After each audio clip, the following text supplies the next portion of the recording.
क्या यार, ये तुम फिर प्लास्टिक में ले आए? अरे भाई देखो, बहुत बड़ी समस्या प्लास्टिक हो चुकी है।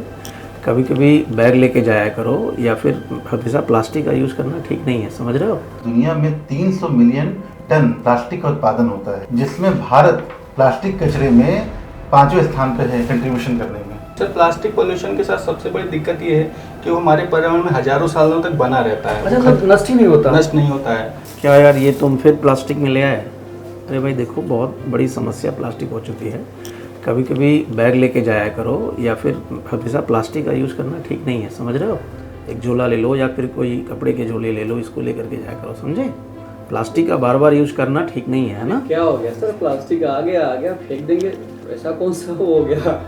नहीं, प्लास्टिक एक्चुअली अब ये ना एक अंतर्राष्ट्रीय समस्या बन चुकी है, और ये भारत की समस्या नहीं है। और हम पढ़े लिखे जागरूक लोग हैं, एटलीस्ट हमें तो पता होना चाहिए, और जो लोग अपने साथ के हों उन्हें इससे अवेयर करते रहें कि कम से कम इसका इस्तेमाल करें। अच्छा, जागरूकता की बात है सर। आप टीचर, आज आपका टेस्ट हो जाए सर, क्या कह रहे हैं, हो जाए? हाँ ठीक है, पहले आप बताएं प्लास्टिक होता क्या है? अच्छा, प्लास्टिक एक्चुअली ये हाइड्रोकार्बन्स होते हैं। हाइड्रोकार्बन्स दो तरह के होते हैं, एक होता है सेचुरेटेड और दूसरा होता है अनसेचुरेटेड।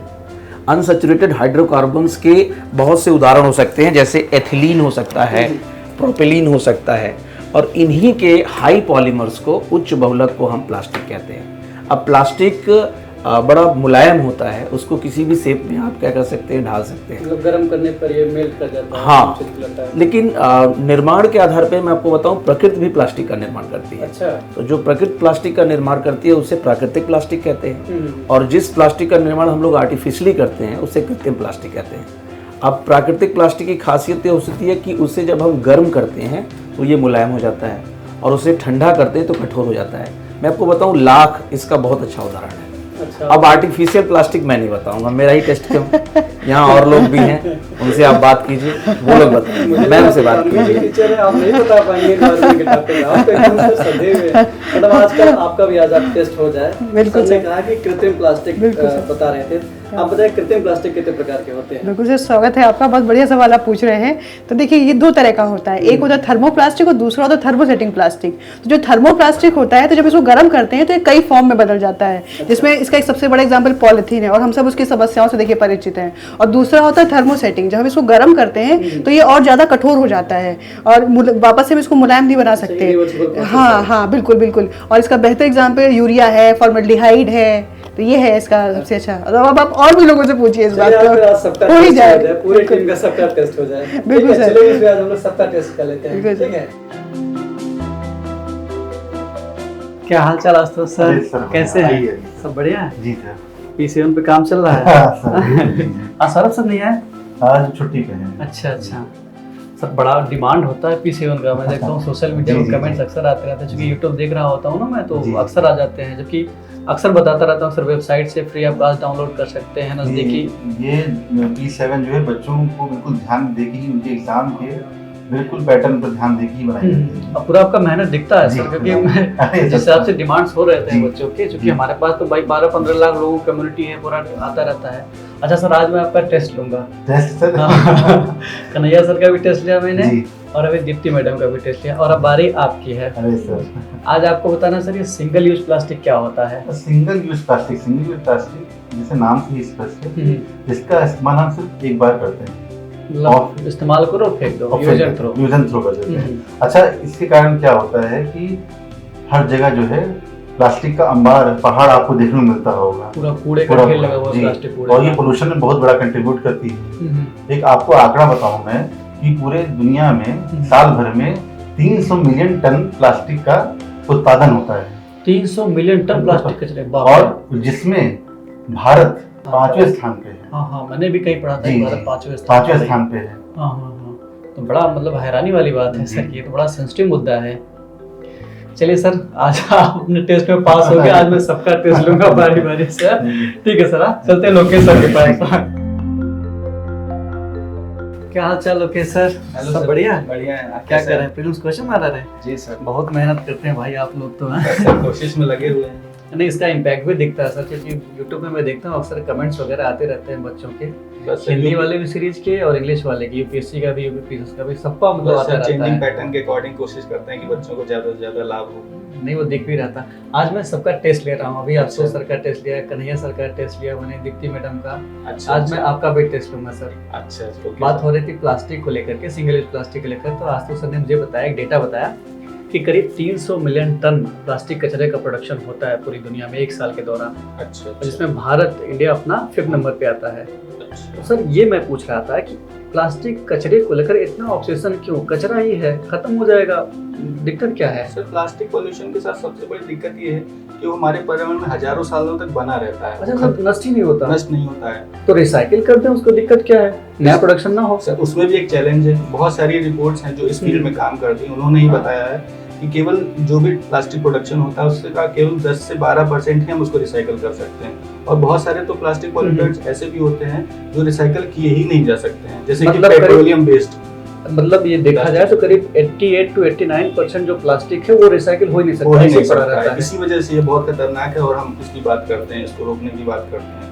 अच्छा, तो ये जैसे अभी कुछ लोग बता रहे थे कि पानी और जो नेचुरल वेजिटेशन, सब्जियां, अनाज हम लोग जो उगाते हैं, फसल वगैरह, उस पर भी इम्पैक्ट डालता है। हाँ सर, जैसे कि हम प्लास्टिक जो हम यूज करते हैं और बॉटल्स के रूप में या पैकेट्स के रूप में जो हम उन्हें फेंक देते हैं, तो वो बहकर हमारी जो नालियों के थ्रू, नालों के थ्रू बहकर वो नदियों में जाता है, तो नदियों को इम्पैक्ट करता है।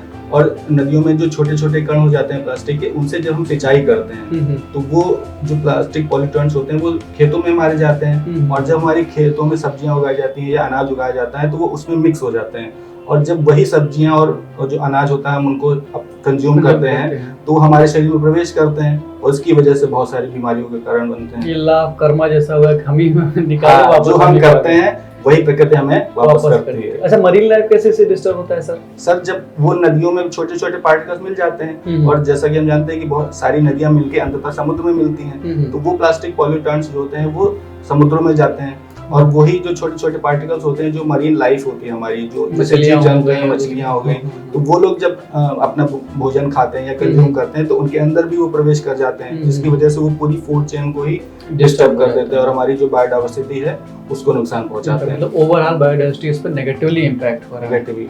अच्छा सर, इससे कैंसर कैसे होता है? मैं कभी पढ़ रहा था, तो कैंसर कैसे रिलेटेड? प्लास्टिक में एक अप्राकृतिक स्तर का जैविक कार्बनिक एस्टर नामक तत्व होता है, वो हमारे लिए कैंसर का कारण बनता है। मतलब ये अस्थिर जैविक कार्बनिक एस्टर होता है जिसकी वजह से कैंसर हो सकता है।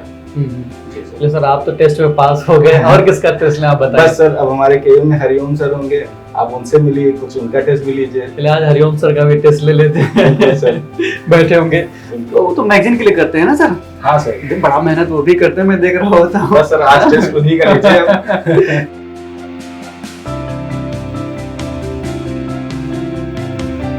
क्या हाल चाल हरिओम सर? अरे सर, सब ठीक ठाक? बढ़िया सब बढ़िया। आप कैसे हैं? पीसीएन मैगजीन का कंटेंट है ये तो। जी सर, बहुत मेहनत करते हैं आप अरे लोग। सर। हाँ, यूट्यूब पे कमेंट्स वगैरह आते रहते हैं। अच्छा। हाँ, बच्चों को मैं बताता रहता हूँ। सर आप आज बताना कैसे हैं? बस ऐसे आज मैं आप लोगों का टेस्ट ले रहा हूँ। अच्छा सर, किस किस का टेस्ट लिया सर आपने? कन्हैया सर का लिया मैंने, दीप्ति मैडम का टेस्ट लिया मैंने, अभी आशुतोष सर का लिया, लोकेश सर का लिया। अच्छा तो मुझे भी टेस्ट आज आपका भी टेस्ट है। आज का टॉपिक है आपके लिए अच्छा सिंगल यूज प्लास्टिक। अच्छा आपको ये बताना है कि सिंगल यूज प्लास्टिक की समस्या को कर्ब करने के लिए, इससे निपटने के लिए, प्लास्टिक पोल्यूशन से गवर्नमेंट ने क्या क्या इनिशिएटिव लिए हैं? सर, गवर्नमेंट ने 2016 में एक नियम लाया था, प्लास्टिक अपशिष्ट प्रबंधन नियम 2016 जिसका नाम दिया गया। तो इस नियम के तहत ऐसा प्रावधान किया गया था कि जो भी कंपनियां अपने पैकेजिंग में प्लास्टिक का यूज करती हैं उन्हें इसे नष्ट करने की भी जिम्मेदारी लेनी है। मान लीजिए मेरी कोई कंपनी है और मैं कोई एक्स प्रोडक्ट बनाता हूँ, जी तो उस प्रोडक्ट को पैकेज करने के लिए, उसकी पैकिंग करने के लिए जो अगर मैं पन्नी का इस्तेमाल कर रहा हूँ, जो पन्नी वो कचरा बनेगा उसको मतलब डीकम्पोज करने की भी जिम्मेदारी मेरी ही जी रहेगी। सर, उसी कंपनी की होगी जो अपने पैकेजिंग में प्लास्टिक का यूज कर रही है। अच्छा, और दूसरा कुछ? सर, इसके अलावा अगस्त 2021 में भारत सरकार ने एक नोटिफिकेशन जारी किया था जिसके तहत 1 जुलाई 2022 से सिंगल यूज प्लास्टिक पर पूर्ण प्रतिबंध लगाने की पूरी बात तरह की से है। मतलब? जी सर। मतलब अगर कोई इसका उल्लंघन करे उसको सजा मिलेगी? जी सर। किस तरह की सजा है सर? सर, इसके तहत जो सजा है वो एनवायरमेंट प्रोटेक्शन एक्ट 1986 के तहत उस व्यक्ति को सजा दी जाएगी। अच्छा, मतलब ये जो इन्वायरमेंटल प्रोटेक्शन एक्ट 1986 है, इसके तहत ये बैन लाया गया है और उसके तहत सजा मिलेगी। सजा में क्या क्या क्या है, मतलब जेल है, पैसा, क्या कुछ फाइन लगेगा? सर इसके तहत ऐसा प्रावधान है कि जो भी व्यक्ति उल्लंघन करेगा उसको 5 वर्ष तक की जेल की सजा है, 1 लाख रुपए या 1 लाख रुपए का जुर्माना है, या फिर दोनों हो सकता है। अच्छा, मतलब 5 साल तक की जेल की भी सजा है, और अगर वो नहीं माना, रिगरस सजा देनी है, तो 1 लाख रुपए का जुर्माना भी इम्पोज कर दिया जाएगा, या फिर दोनों हो सकता है सर। अच्छा, बहुत कठिन प्रावधान है इसका। तो सर आज अचानक प्लास्टिक पॉल्यूशन के बारे में कैसे? एक्चुअली है क्या ना कि आज है अंतर्राष्ट्रीय प्लास्टिक बैग मुक्त दिवस। अच्छा। हाँ, तो आज मैंने सोचा कि इसी विषय पर सबका टेस्ट ले लिया जाए कि लोग कितना अवेयर हैं इस दिवस से। लेकिन हुआ कहते हैं 1907 में एक साइंटिस्ट थे लियो एच बैकलैंड, इन्होंने प्लास्टिक का इजाद किया था, इन्होंने खोज की थी। तो हुआ क्या था कि उस समय तो ये बड़ा जादू का छड़ी बनाया गया कि मतलब इसकी वजह से ह्यूमन लाइफ बहुत ही स्मूथ हो जाएगा, इजी हो जाएगा। लेकिन करीब 125 साल जब बीत चुका है, 1907 से 2023 चल रहा है, और आज ये इतना बड़ा खतरा बन गया है कि नेशनल इंटरनेशनल लेवल पे, हर लेवल पे इसको रोकने के उपाय किए जा रहे हैं। तो मेरी तो यही गुजारिश है, सबको इसी बहाने में जागरूक कर रहा हूँ, अपने दर्शकों से भी ये कह रहा हूँ कि प्लास्टिक बैग इस्तेमाल करना कम कीजिए, घर से अपना जूट का झोला लेके जाइए, और एक ही प्लास्टिक को कई बार इस्तेमाल कीजिए, कम से कम प्रोडक्शन कम हो जाएगा, कचरे कम होंगे। तो जो भी कुछ गुड डीड्स के जरिए, थोड़े छोटे मोटे इनिशिएटिव के जरिए अगर एनवायरनमेंट में हम कुछ पॉजिटिव इम्पैक्ट डाल पा रहे हैं तो बस यही है। और आप लोग भी चैनल को सब्सक्राइब करें, वीडियो को लाइक करें, अपने दोस्तों के साथ भी शेयर करें, और थोड़े थोड़े स्टेप से ही सही, छोटे छोटे स्टेप से ही पर्यावरण को खूबसूरत बनाए, हम लोगों के रहने लायक बनाए, और भी जीव इसमें सर्वाइव कर सके, बायोडाइवर्सिटी बनी रहे। बस यही आपसे गुजारिश है। Thank you.